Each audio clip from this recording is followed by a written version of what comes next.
आज हम उस तारीख को दोहरा रहे हैं जहां पर 2 साल पहले हम मौजूद थे और जिसमें आतिफ और मेहरबान की जो मेहनत है वो आपकी आंखों के सामने है। मुझे याद है आज की शाम 20 दिसंबर को जामा मस्जिद दिल्ली में प्रोटेस्ट था 2019 में आज ही के दिन, और एक वीडियो आया अचानक से तकरीबन 6 बजे के आसपास, 5:30 से 6 बजे लगभग यही टाइम रहा होगा। एक वीडियो आया कि कुछ पुलिस वाले आग लगा रहे हैं। वो वीडियो आप सबने देखा होगा। आज के दिन की बात है इसलिए दोहरा रहा हूं। वो वीडियो सबने देखा कि कुछ पुलिस वाले आग लगा रहे हैं और कुछ पुलिस वाले पुरानी दिल्ली की छतों से लोगों पर पत्थर फेंक रहे हैं। उसके बाद इसी दरियागंज के इलाके से नेताजी सुभाष चंद्र रोड, जो दरियागंज में जहां पर पुलिस स्टेशन है, वहां से तकरीबन 150 लोगों को अरेस्ट किया गया। उन 150 लोगों में से लगभग सबकी पिटाई करी गई और 28 लोगों को अप्रॉक्स अरेस्ट किया गया, जिनको 1.5 महीने के बाद रिलीज किया गया। वहां से सिर्फ 15 दिसंबर की रात में या 13 दिसंबर की रात में हिंसा नहीं हुई। दिल्ली पुलिस ने अपने आकाओं को खुश करने के लिए उस हिंसा का सहारा अब तक लिया। 15 दिसंबर की रात में मुझे याद है कि जामिया के दोस्तों ने जब मुझे फोन किया कि हम लाइब्रेरी के अंदर छुपे बैठे हैं, तो मैंने उनका वॉइस रिकॉर्डिंग बहुत सारे मीडिया के दोस्तों को भेजा, जिसमें हमारे दोस्त एक जोशी साहब बीबीसी से थे। उन्होंने हिम्मत दिखाई और उस बातचीत को, जो उनकी अपील थी कि हमको लाइब्रेरी से निकालो, उन्होंने बीबीसी में लाइव कराया, जिसके नतीजे में कुछ बच्चे वहां से निकले। लेकिन उसके बाद उस पूरे इलाके को जिसमें हम लोग रहते हैं, पटना हाउस तक, कपूर नगर तक, अंदर तक पुलिस ने लोगों की पिटाई करी। लोगों की पहले स्टूडेंट्स को पीटा, जो आप लोगों ने देखा, फिर उसके बाद लोकल रेसिडेंट्स की पिटाई करी गई। मुझे याद है तकरीबन 9, 9:30 बजे के आसपास मैं और योगेंद्र यादव साहब, जब हम लोग वहां पर कुछ थोड़ा सेटल डाउन हुआ, तो उनसे ये रिक्वेस्ट की हम लोगों ने डीसीपी साहब से कि बहुत से बच्चे अभी अंदर फंसे हुए हैं, आपका ऑपरेशन कंप्लीट हो गया तो निकलने थे। उन्होंने उसकी इजाजत दी और हालात 15 दिसंबर की रात में ऐसे थे कि आपने जैमर लगा दिए पूरे इलाके में कि लोग बात नहीं कर सके। जो बच्चे मस्जिद के अंदर छुपे हुए हैं, हम लोगों को मालूम नहीं चल रहा, क्योंकि आपने जैमर लगा दिए, उनसे न टेलीफोन पे बात हो रही है न हम बात कर पा रहे। और यही रिपीटिशन 20 तारीख को उत्तर प्रदेश में किया गया। उत्तर प्रदेश में मेरठ में 4 लोगों को, मुजफ्फरनगर में 2 लोगों को, संभल में 2 लोगों को, रामपुर में 1 को, कानपुर में 3 लोगों को, बनारस में 2 लोगों को, 23 लोगों को योगी की पुलिस ने गोलियां मारी और कोई भी एक गोली चेस्ट के नीचे नहीं थी। बिलो द चेस्ट कोई भी एक शॉट नहीं था, यानी कि वो गोलियां मारी गई लोगों को मारने के लिए। और अफसोस की बात ये कि उस पूरे उत्तर प्रदेश में कहीं एक भी कोई एफआईआर उन 23 मौतों की नहीं हो पाई। जब एफआईआर नहीं हुई, एफआईआर नहीं ली गई, तो ह्यूमन राइट कमीशन में अपील करी गई। सिर्फ एक मामले में अभी पिछले अक्टूबर में ह्यूमन राइट कमीशन ने विजिट किया। अब वो नेशनल ह्यूमन राइट कमीशन भी Mishra ji human right commission में बदल गया है, तो उससे भी कोई हमें उम्मीद नहीं है। और वही पुलिस जो यहाँ पर मौजूद, जो जामिया में मौजूद थी, उसी पुलिस ने जो लोग रेस्क्यू करने की कोशिश कर रहे थे कि जो स्टूडेंट घायल हैं, हमारे कुछ लोगों ने अल-शिफा हॉस्पिटल की एम्बुलेंस को वहां ले जाने की कोशिश करी कि हम कुछ स्टूडेंट्स को रेस्क्यू कर सकें, लेकिन उस एम्बुलेंस को भी पुलिस ने कोई एक शीशा सलामत नहीं रखा कि कोई एक शीशा सलामत हो, कोई एक शीशा भी बचाओ। फ्रंट मिरर से लेके बैक मिरर तक, साइड विंडो तक कुछ भी नहीं बचा। पुलिस के पत्थरों ने उसको तोड़ा और इल्जाम लगा कि पत्थर दूसरे लोग चला रहे। तो ये सिलसिला कोई जो 15 तारीख से शुरू हुआ, वो कहीं बीच में या नहीं खत्म हुआ।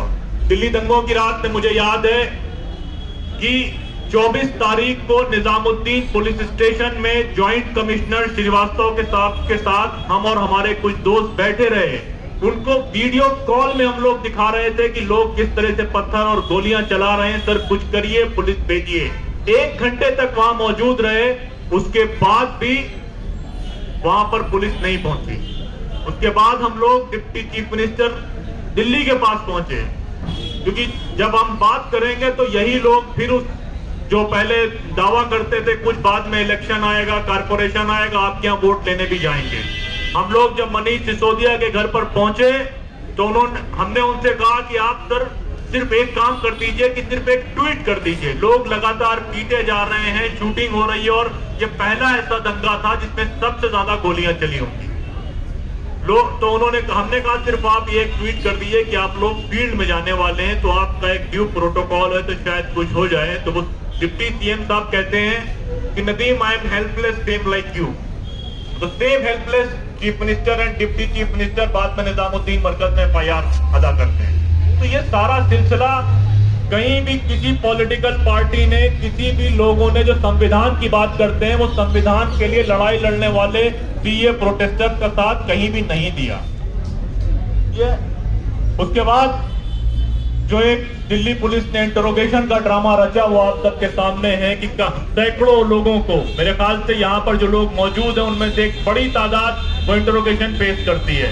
आप उसको सुबह 10 बजे बुलाते हैं, रात के 11 बजे तक रखते हैं और उससे पूछते हैं कि ये नाम की चॉइसेस है और इन नाम की लिस्ट में से आप आदमी सिलेक्ट कर लें और उनके खिलाफ बयान दे दें।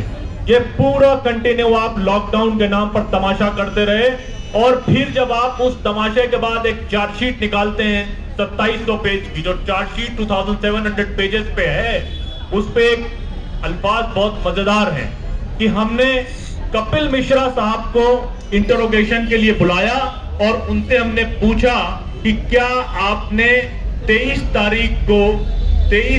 तारीख को क्या आपने कोई भाषण दिया था सीलमपुर में? उन्होंने कहा हमने कोई ऐसा भाषण नहीं दिया था, तो हमने उनको जाने दिया। बाकी रेस्ट यू कैन अज्यूम कि वो चार्जशीट कैसी होगी और किस तरह से काम किया गया। आसिफ इकबाल तना को जामिया वायलेंस के नाम पर अरेस्ट किया जाता है, रात में उसकी पिटाई कर दी जाती है और उसके बाद हमको अरेस्ट करने वाले स्पेशल सेल के लोग होते हैं, अरेस्ट दिखाई जाती है जामिया में क्राइम ब्रांच के द्वारा। तो ये सब केसेस ऐसे हैं कि पहले अरेस्ट किया गया, मालूम चल रहा है कि जो है वो छूट जाएंगे तो उनको दिल्ली दंगे की कॉन्स्पिरेसी में अरेस्ट कर लिया। दिल्ली दंगे की कॉन्स्पिरेसी की एफआईआर कहती है कि एक मुखबिर जिसका नाम हम डिस्क्लोज नहीं कर सकते, उसने आकर हमको बताया कि दिल्ली दंगों की साजिश करी गई है। अगर साजिश हुई है तो वो अमित शाह के ऑफिस से हुई है, उसका कोई किसी ने पता क्यों नहीं लगाया। हम बार बार कपिल मिश्रा तक आके रुक जाते हैं, लेकिन हमको ये मानना होगा कि कपिल मिश्रा एक प्यादे हैं शतरंज के इस गेम में। पूरे आरएसएस के मूवमेंट को होम मिनिस्ट्री से सेंटर देखा गया, मॉनिटर किया गया और दिल्ली रॉयल्टी होम मिनिस्ट्री के जरिए ही कराए गए हैं, इसमें कोई शक की बात नहीं है। और जिस तरह से हमारे तमाम साथियों को जेल डाला गया है, मैं अभी यहाँ पर आने से पहले मिरान हैदर से बात करके आया हूँ। तो मिरान हैदर ने कहा कि मुझे कोई दुख इस बात का नहीं है कि मैं जेल में डाल दिया गया हूँ और 1.5 साल से जेल में हूँ। मुझे इस बात की खुशी है कि मैं अगर जेल आया हूँ तो किसी आपराधिक काम के लिए, किसी क्रिमिनल एक्टिविटी के लिए जेल नहीं आया हूँ, बल्कि मैं कॉन्स्टिट्यूशन को और इस मुल्क में डेमोक्रेसी रहेगी कि नहीं रहेगी इसको बचाने के लिए आया हूँ। मैं ये बात इसलिए भी बहुत मजबूती से कहता हूँ कि ये सीए का आंदोलन चालू रहेगा, क्योंकि तमाम लोग जो यहाँ पर बैठे हैं, तमाम लोग जो इस प्रोग्राम को हमारे दोस्त अटेंड कर रहे हैं, वो दिल्ली पुलिस की इंटरोगेशन भी झेल चुके हैं और उनके केसेस भी झेल चुके हैं। मुझे याद है 20 दिसंबर को जब संभल में 2 लोगों को मारा गया 11 बजे के आसपास, 4 बजे जब उनका फ्यूनरल हुआ और 7 बजे संभल की महिलाएं वहां की सड़कों पर मौजूद।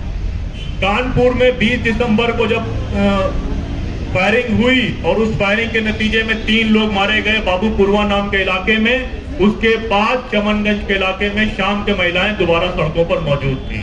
तो दोबारा सड़कें भी आबाद होंगी और ये आंदोलन भी आगे बढ़ेगा। और अगर दिल्ली पुलिस या होम मिनिस्ट्री समझती है कि इस तरह की चार्जशीट से, इस तरह के केसेस बिल्ड करने से या हमारे दोस्तों में से ही कुछ लोगों को डराकर ये बात कहने से वो बच जाएंगे, तो हम लोग दब जाएंगे, तो ये नहीं हो सकता। और दूसरी बात जो मैं आखिरी में अपनी बात खत्म करूंगा, आज भी मैंने जैसे मैंने मनीष सिसोदिया की बात करी, मैंने एक नए उभरते हुए जो अभी ताजा कांग्रेस में जिन नेता ने ज्वाइन किया है उनका स्टेटमेंट सुना।